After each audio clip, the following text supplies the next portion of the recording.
Hello and welcome to Brocky Mountain Movies. I'm your host, Rocky Mountain Brock, and today we talk about Annabelle Comes Home, or more accurately, That Room from the Conjuring, the movie, which I feel is the movie's sort of strong point.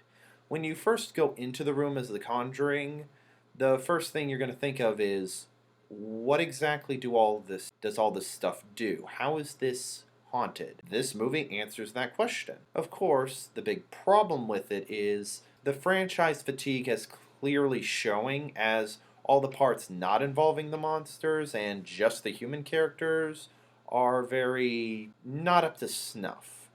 But when the movie focuses back on stories and how they work, it gets legitimately interesting. You get a TV that can sort of predict the future, gold coins that you're supposed to pay the ferryman with, a giant werewolf ghost, and everything else that Annabelle is just messing with it and making a legitimate scare of things. The monster is only good as the movie it's in, and this movie again shows its franchise fatigue, and you get a bunch of really good monsters trapped in a subpar movie. So, best scene in the entire film?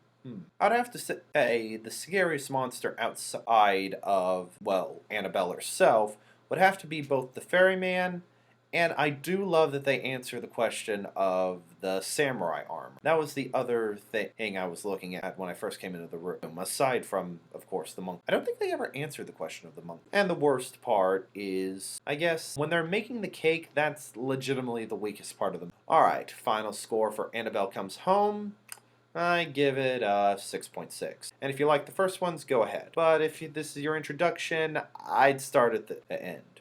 I'm Rocky Mountain Brock, and God bless.